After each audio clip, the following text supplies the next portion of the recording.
Chair lays out House Bill 274 and recognizes Representative Kane to explain the bill. Thank you, Chairman King, Vice Chair Hernandez, committee members.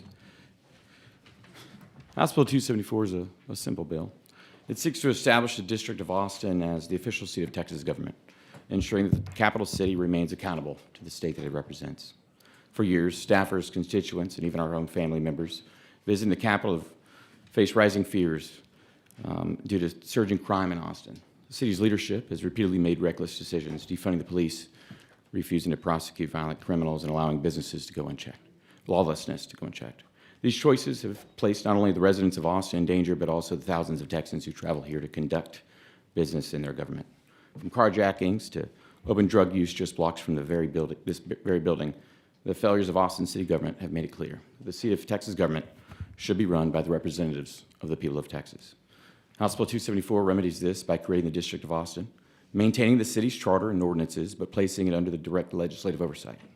The bill ensures that the state capitol operates in a manner that prioritizes public safety, the enforcement of our laws, and the interest of all Texans. This bill does not alter the daily functions of the city, but guarantees that the safety of its residents and visitors is not left in the hands of a local government that has proven itself incapable of handling those kinds of responsibilities. Importantly, House Bill 274 will only take effect if voters approve a constitutional amendment allowing for the creation of the district. This ensures Texans have the final say in how their capital is governed. This is a public safety issue. The people of Texas deserve a safe and secure seat of government. I ask this committee's favorable consideration of this bill, and with that, I'll reserve my right to close. All right, members, there are questions for Mr. Kane. Oh, Chris Turner. Mr. Turner. Thank you, Mr. Chairman. Representative Kane, I'm just trying to understand the bill. So the bill, it's only a couple pages. It looks to me like basically saying the territory that's currently the city of Austin would become called the District of Austin. Is that right? Sort of. Okay. Well, it says district means District of Austin, right? Yes, sir. Okay. District territory. Territory of the district is initially composed of the territory in the boundaries of the city of Austin. There you go. Yeah, the initial. But then it would be up to the legislature to make the determinations of boundary changes in those lines as well. And what's difficult is this is not before the body at all, but the HJR, which is HJR 86, discusses some of those concepts about moving those boundaries. But those decisions on how it ultimately would be shaped would be up to the legislature. Well, I guess that's where I'm struggling. I don't see that. I see that the boundaries of the district may be modified by the governing body of the district. Mm-hmm. But I don't see where the governing body of the district is changed. Are you making the governing body the legislature? I'll explain. Let me go to number 6 here. So, for one, this bill is kind of more of a vehicle of things. And so I fully anticipated the need when filing this legislation that, a committee substitute would be needed or something to solicit information from members of this committee and members of our chamber and the other chambers, as well as members of the public on exactly how it should function.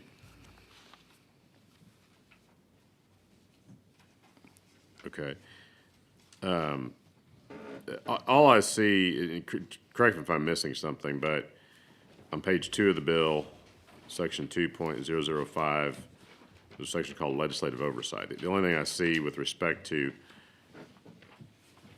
a change, other than changing the name of the city of Austin to the District of Austin, is that the governing body of the district shall submit to the lieutenant governor and the Speaker of the House of Representatives notice of each action taken by the governing body that adopts or amends the district's charter.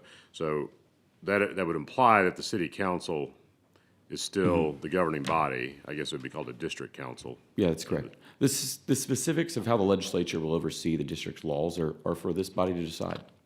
Right, but all it says is they'll submit a notice of each action taken. Yes, Just a notice, not approval. Yeah, Mr. Turner, again, this is kind of set up as a vehicle, and the ultimate decision of how it would look is for us to write. And I believe this is part of that vehicle to get that conversation started and see how that should be done. I think you have some witnesses discussed today that the state of Mississippi has gone down this road. In fact, I believe it started in 2017, and each session thereafter, they've actually done some changes and modifications, and they've grown their boundaries and other things, and having their state police enforce their criminal laws and things in that area as well. I appreciate that, but I was saying, I don't see that in the four corners of this bill where it talks about anything like that. It just says that Yeah. we're going to call the city of Austin the District of Austin, and then the District of Austin governing body, which I presume is the city council still, sends a report to the legislature, or to the speaker and lieutenant governor specifically. But let me move on from that. Unless I have any of that wrong, I mean, feel free to correct me, but that's what I see in the bill. So the HJR, right, which we're not hearing right now, but we tell you that the district shall be governed by a governing officer, the governing body is provided by the legislature, by local law, meaning, our chamber, the legislature will be deciding that. The legislature may enact I think local we're just laws here to in the govern the bill right now, operation. though. I don't want to. Yeah, so it's setting those things up, but you have to then go to the HJR. But the way that's written or the way this is written, you may not be a fan of it, but how do you think it should be written? And that's kind of the idea, was here to learn from you guys on how to do it the way well. you believe it should be done right. Well, I guess I'll reveal my bias and I question if we need to have a bill on this. But let me just, you mentioned a couple things about rising crime, I think you said, and defunding the police, I think you said. But I'm looking at statistics here that shows Austin's violent crime rate for 2024 is significantly lower than other large cities in the state of Texas. The violent crime rate has dropped nearly 9% between 2023 and 2024. And as we heard in this committee last week, there's a new police chief, there's new city management. Since in the last couple of years, there's been a new mayor and several new people elected to the city council. So I think, some of that, I think some of that rhetoric may, was being used a lot a few years ago, but I'm not sure it's still applicable to what's going on in the city of Austin today. I think it may be. So homicides increased significantly from 36 in 2019 to 70 in 2024. Aggravated assaults rose Can you give me those numbers again, please? 36 in 2019 for homicides to 70 in 2024. Aggravated assaults rose 2,576 in 2019 to 2,762 in 2024. Kidnappings increased from 170 in 2019 to 237 in 2024. But motor vehicles increased as well. But violent crime was nearly 40% higher in Austin than the national average. And I understand the city's attempt to claim that things are down. What's the citation for that? I don't have one for you, but happy to. My staff's yeah, I'd probably be curious listening. We'll to make get sure. that. I we think get it's a it. Texas scorecard. And while they're claiming these things, reporting's also down. And so, because the police weren't showing up for a long time, folks here just kind of stopped calling, which really tends to mess with reporting metrics. I'll tell you, we can even go to some other stats on call volume down that would correspond with some things. But I think one of the reasons safety even did increase is because the state had to step in. For example, in late 2023, Governor Greg Abbott requested the Department of Public Safety to begin showing more presence in Austin. And so I would say that downgrade, if it is down, is because the state of Texas had to step in. So my recollection is that was a partnership between the state and the city leadership. But, again, just looking at the bill, I don't see anything about where the state is going to assume responsibility for law enforcement or addressing any specific concerns that you're raising. All I see is that you're changing the city of Austin to the District of Austin, and then there's got to be a report or a notice of actions taken, which I would note that my understanding is the city of Austin complies with Texas Open Meetings Act. Meetings are posted, meetings are live streamed. Yeah. Ordinances are published according to the law. So I think that it seems to me the notice is already there. So I guess I just don't understand what the bill is accomplishing. Yes, sir. I see those same things by the City of Austin's memo that they submitted in opposition to this bill. I understand their concerns there, but I mean, if they were talking money, I mean, look, just today, the city of Austin is considering spending $10 million on artwork at the airport. It's hard to think they're being sincere about really wanting to stop crime. They're going to tell you things in here about, which data is great. I'm glad that they're looking at data, but I mean, are they blaming public safety facilities for the issue of lawlessness in Austin, or is it because people aren't enforcing the crime? I think many already know the answer to why their crime is so bad. I don't know what they need to study. Bad guys need to be put in jail and enforced. And so I think some of this is down because the state's doing something. A lot of it's due to underreporting. Well, I think we can all agree bad guys need to be put in jail. I don't see how this bill does anything to address that. So I just wanted Yes, to sir. make sure I wasn't missing something in the four corners of the bill, but we'll look forward to the testimony. Thank you. Mr. Turner, appreciate that. The idea is that this creates a vehicle. How it should look and what it should look would be up to this body. And that's kind of how Mississippi did it, and so we're kind of looking to them. Mr. Raymond, you had a question? Yes, thank you, Chairman. And let me say, I didn't read this till yesterday, and so I really don't have, I'm not for it or against it. I'm partly like Chairman Turner trying to understand it. I'm not against it. I'm not for it. I'm trying to figure it out. So is this, so in part, where my mind went to was, did you partly or largely sort of fashion this after the federal capital, the District of Columbia, and how they operate and how the oversight that the U.S. Congress has there and all, or that part of what you're thinking?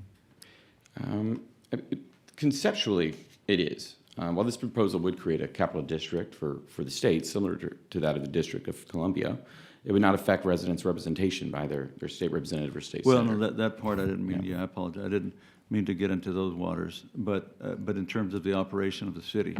So, because in Washington, and I don't remember Yeah. all the details, I worked up. Congress has essentially an oversight. Yeah, well, I think Congress decides the money that their budgets and so forth.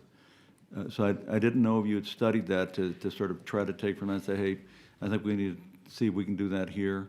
I know your focus, a lot of the focus is on crime, and that's important, certainly important to me. Currently, what the bill would do is essentially, while Article 11 of the Constitution makes them a home rule municipality, Right. They would kind of revoke that. But as you'll see in the bill, that they still have the powers of a home rule municipality. They still have their charter. They still have their ordinances as they existed. So nothing would really change. Essentially, it would empower the state of Texas to have a little more oversight.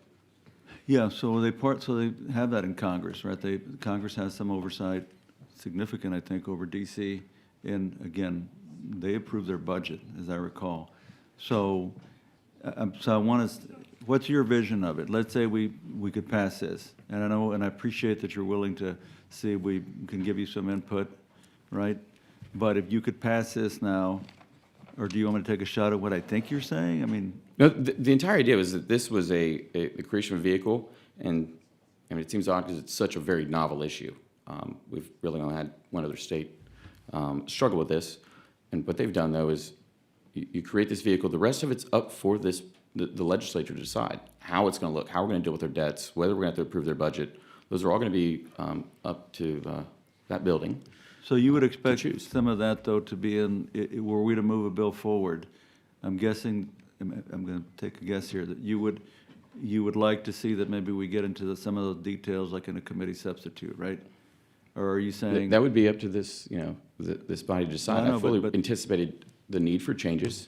But what this bill does literally right now is if this happened, literally almost nothing would change, right? We'd still need to revoke their authority as a home rule municipality, but nothing would change after tomorrow. Like if this was signed a law, they still have, and we did it, they still have the powers, they still have the ordinances, the charters are all same, and as you're reading, at the moment, it just requires notice to the state.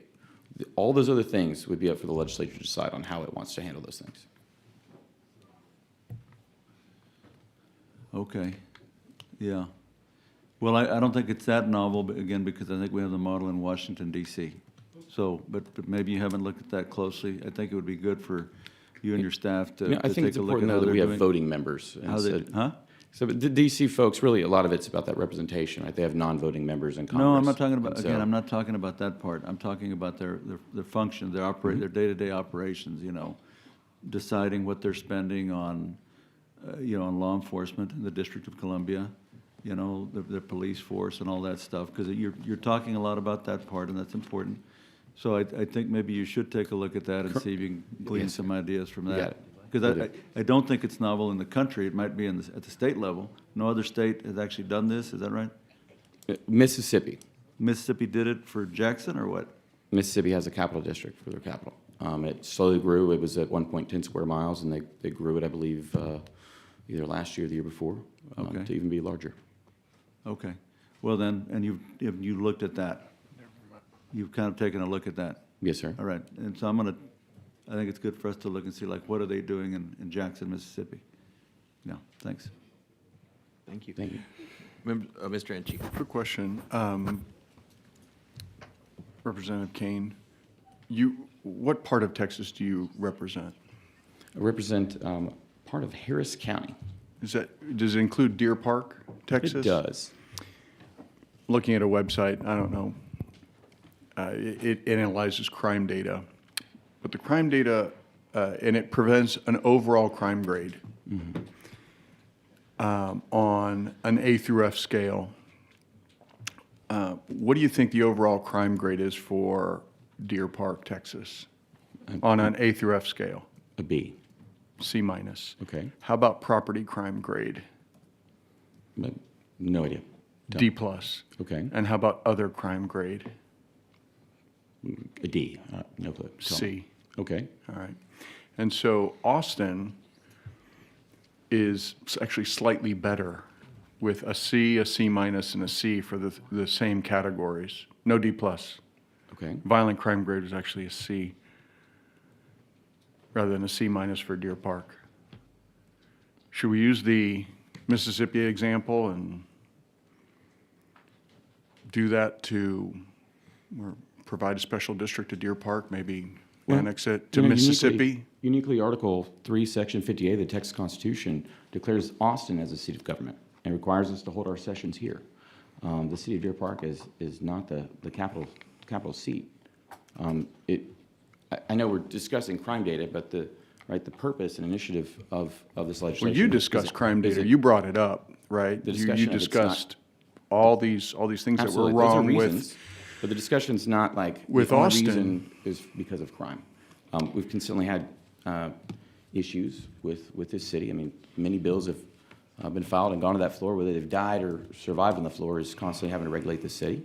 And I believe that the capital city should be representative of the capital of Texas. There's a parable in the Bible about a glass house and throwing stones. I think it's John 8:1-11. I'd ask you to reflect. All right, members, further questions, Mr. Kane? Not seeing any. We will bring you back in a little while. Thanks, Chairman. Chair calls Bradley Hodges.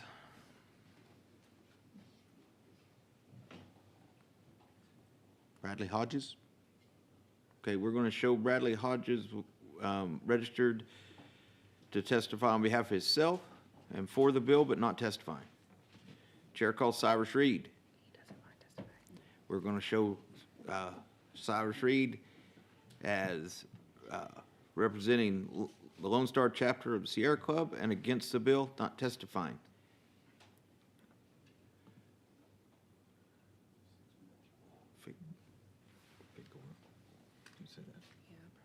Okay. Louis Figueroa.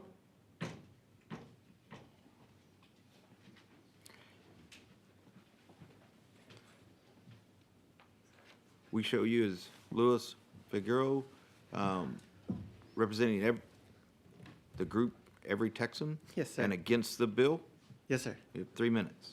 Okay, thank you, Mr. Chairman. My name is Luis Figueroa. I'm the Chief of Legislative Affairs for Every Texan, and we are opposed to House Bill 274. We are part of a coalition called the Coalition Against State Interference that looks at preemption bills that are attempting to remove or take away authority of local communities and local counties and cities. And this bill very much embodies the concerns of abusive preemption. It undermines the democratic governance of the city of Austin and the representation of those council members and the mayor and the people who have elected their city leaders. And we believe that this bill really just violates the core tenets of democracy by disfranchising Austinites and depriving them of the government that is accountable to their needs and priorities. I'll just say the bottom line is every city and county in Texas has pluses and minuses. Some have more parks, some have more crime, some have more expensive taxes, some have this or that. But we would never consider removing or taking away their entire jurisdiction based on one plus or minus of a particular city or county, because in each and every one of our communities, we respect the rule of those voters who have decided what their leadership is going to do and the policies. There may be some instances where we have to address a statewide concern, but we believe this is very much an overreach of preemption and undermines the democracy of the city of Austin. So for those reasons, we ask you to oppose this bill as well as the HJR that is underlining this legislation. Thank you for your Appreciate your time. testimony. Members, are there questions? Seeing none, thank you for being here. Thank you. Chair calls Adam Kahn. Adam Kahn. Okay, we're going to show Adam Kahn registered on behalf of himself, and he was neutral on the bill, not testifying. Chair calls Maddox Hilgers. All right, we show Maddox Hilgers was registered on behalf of himself and against the bill, but not testifying.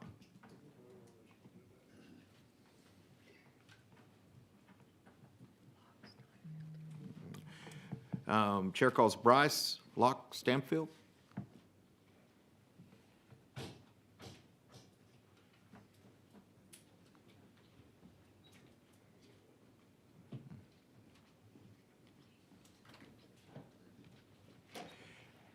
So we show you as Bryce Locke Stamfield. It's Lucky Stanfield. It's what? Lucky Stanfield. Lucky. Okay, Bryce Okay. Lucky Stamfield. And you were registered on behalf of yourself, testifying against the bill. Is that correct? Yes, that's correct. Please proceed. Chairman, members of the committee, thank you for the opportunity to speak today. My name is Bryce Lucky Stanfield. I am a disabled veteran, proudly queer person, native Austinite, and Texas. And I am here to strongly oppose HB274, which would dissolve the city of Austin and place it under state control as so-called District of Austin. This bill represents an alarming overreach of state power and a direct attack on local governance. It sets a dangerous precedent that any city in Texas could be stripped of its autonomy if the state disagrees with its policies. First and foremost, this bill disenfranchises the people of Austin. The residents of Austin elect their mayor, city council, and local leaders to represent their needs. This bill would override their votes and put control in the hands of state officials who are not directly accountable to the people of Austin. If we believe in a representative democracy, we cannot allow a city's governance to be rewritten without consent of its people. Second, the bill creates uncertainty in governance and city services. It states that the new district would assume Austin's debts, contracts, and responsibilities, but it provides no clear plan for how city services like policing, public transit, emergency response, and infrastructure would function under this new structure. Who would be in charge of making critical decisions in the people of Austin? How will taxes be collected and spent? The lack of clarity is deeply concerning and could create chaos for residents and businesses. Third, requiring legislative oversight over the district's governance is an unprecedented power grab. If the new governing body has to report its every decision to the lieutenant governor and speaker of the House, then Austin's laws could effectively be dictated by state politicians rather than by its own people. This is not local government, it's centralized control. And let's be honest about why this bill is being introduced. Austin has long had policy disagreements with state leadership, but the solution to political differences is not to erase an entire city's right to self-governance. If we allow this to happen to Austin today, what stops the state from doing it to Houston or Dallas or any other city that doesn't fall in line tomorrow? Texans believe in local control. They believe in fair representation. They believe that communities should have the right to govern themselves. This bill goes against all of those values, and I urge this committee to reject it. Thank you, and if there are any questions, I will do my best to answer them. Thank you for your testimony. Members, there are questions for the witness? Seeing none, I appreciate you being here. Chair calls Sophia Murto.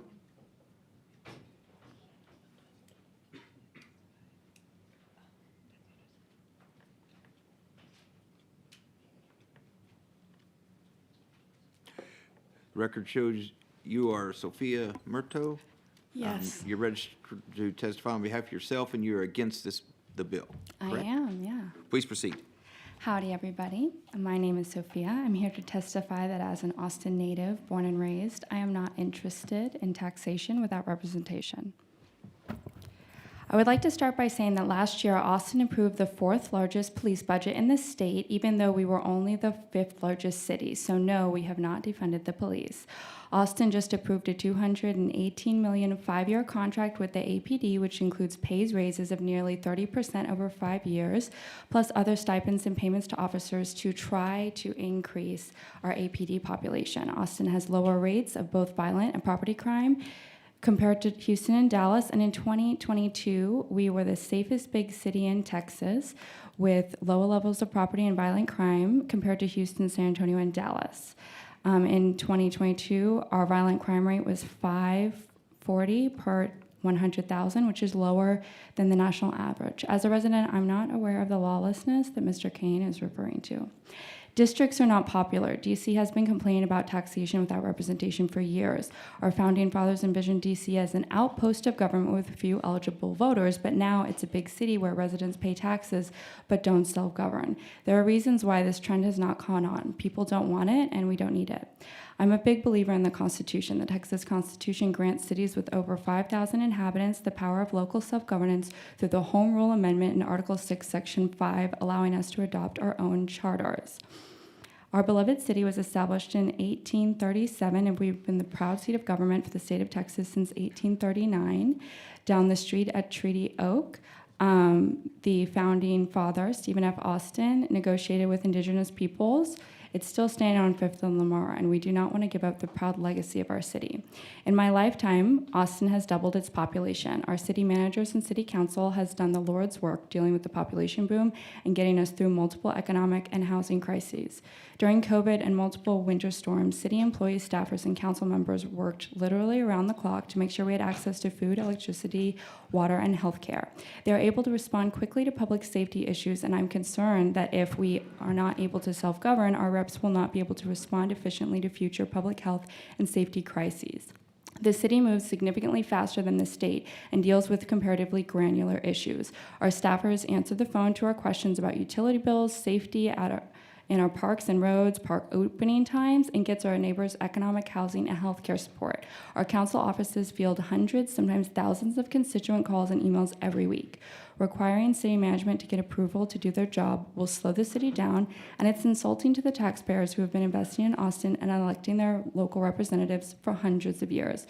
Furthermore, as this body has pointed out, this bill is vague. Who would have oversight on the amendments and ordinances that our city and council and mayor currently approves? How would they be accountable to our residents? How would they be accessible? How would the governing body, which is not clearly established in Section 2.005, have veto power over decisions made by the city? Thank you, Ms. Murto.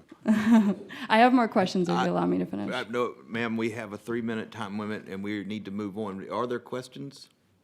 Thank you so much. We appreciate you being here. Chair calls Tammy Marin.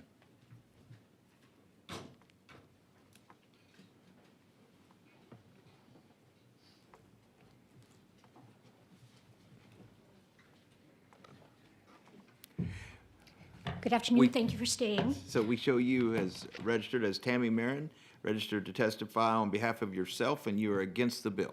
Yes, sir. Thank you. Please proceed. Okay. So good afternoon. My name is Tammy Marin. I'm a new resident of Austin. Austin is a wonderful and unique city. I'm sure I don't have to tell you that. Part of what makes Austin unique are the independent-minded, obstinate, vocal thinkers and voters who reside here. These include our very talented musicians. I'm sure some of you were at South by Southwest, which was spectacular. Talented writers and some of the awesome small businesses that are here. As I say, I'm a big fan of the food trucks at First and Live Oak. The idea that the state of Texas wants to usurp the authority of the Austin City Council and the mayor, and that is unacceptable. I was under the impression that Texas touted being independent. When the state of Texas, soon to be known as the District of Austin, tries to implement HB 274, which includes home rule. I'm not a lawyer, but section 2.003B, and intends that all money, contracts, leases, and rights of the city of Austin are transferred to the district, the state of Texas, section 2.004B. So in other words, the state of Texas, or in other words, Greg Abbott, would have even more control over the use of my tax dollars. My reply is a resounding no. Okay, so Representative King, like I said, I'm new here in Austin. How do you think the people of Andrews, Plainville, Loveland, as well as the rest of the voters, 185,000+ who reside in the 88th district that you represent, would feel and vote if you tried to usurp the power of their locally elected officials and then tried to commandeer the city's properties and assets? Representative Kane, how do you think the people of Bayton, Deer Park, LaPorte, as well as the ma'am, rest of the 192,000? Ma'am, we ask questions from up here. Oh, You I can't- was just trying to include the author of the bill. I understand, but you apologize. can't ask questions from there. If we ask questions from here, if there are questions, so please proceed with your testimony. Yes, sir. How do you think they'd feel if you tried to usurp the power of the locally elected city officials and try to take their assets? In summary, the state of Texas needs to stay in their own lane and stop trying to stifle independence. I keep hearing and I keep seeing this phrase at the Capitol, and that says, "Don't mess with Texas." Well, don't mess with Austin. Thank you very much, and I appreciate your time. Thank you for your testimony. Members, there are questions? Seeing none, thank you for being here. Thank Chair you. calls Zenobia Joseph.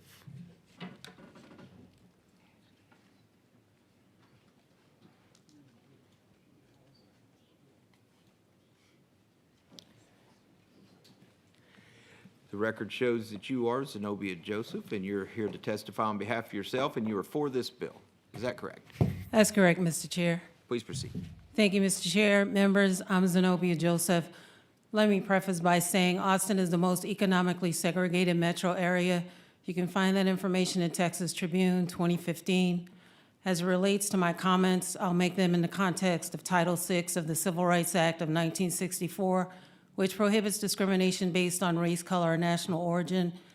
On April 22nd, 2021, the city of Austin awarded a $2.9 million sole source no-bid contract to Joyce James under the guise of equity to reimagine public safety. My comments are specifically related also to transportation. I would just remind you that it was the Republican senators that killed the downtown tunnel bill. When the voters of Austin were asked to approve light rail on November 3rd, 2020, they conflated ridership and coverage. There are no transit-dependent riders on our board, and so the city of Austin has a habit of circumventing state and federal law. I want you to recognize specifically as it relates to the Open Meetings Act, it took Bill Bunch, an attorney, to sue the city of Austin last year, and a district court judge actually is the reason why we're able to speak to the council approximately 2 minutes per item. Before that, it was 2 minutes for all the items on the agenda. As it relates to the Texas Public Information Act, I want you to recognize that on January 30th, 2025, I put in an open records request under Government Code Chapter 552.023, specifically related to my special right of access to information. The city of Austin replied that they would give me the information by the 28th of February, over 30 days. Today, I called the Texas Open Records Open Meetings Hotline. I support this bill because we need some oversight. I want you to recognize as well that the city of Austin is currently trying to get $5.1 billion for the light rail system. It will terminate in Hyde Park, which was developed exclusively for white people between 1889 and 1924. But the city is trying to tell the Federal Transit Administration that it is north of the city when it is in fact in central Austin. I want you to understand that when the funding comes to the city of Austin today, if you have transportation projects in your area, that money from the Federal Transit Administration will be dispersed here and you will not get your projects funded. Lastly, I will just say that when the Republican senators killed the downtown tunnel bill on state land, it was because of the discriminatory practices in the city of Austin, which they admitted in 2023 in their Austin Strategic Mobility Plan. It was a walk, bike, roll amendment to that plan. So while I recognize and respect that people have testified before, we do need oversight, and maybe this is a stretch to make Austin a district, but I do appreciate the intent of the Chair, Representative Kane. If you have any questions, I'll gladly answer them at this time. Thank you. Members, are questions for Ms. Joseph? Seeing none, thank you for being here. You're welcome.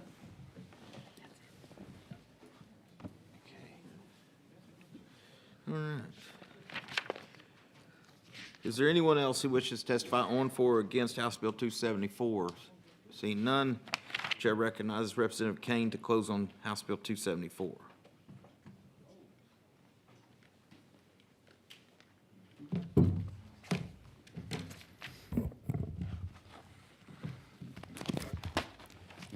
We'll clear a few things up, by the way.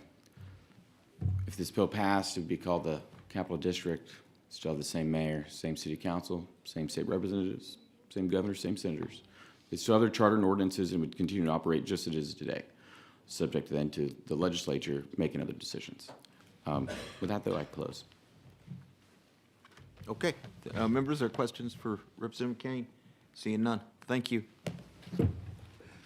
If there's no objection, House Bill 274 will be left pending at this time. Is there objection? Chair hears none. House Bill 274 is left pending.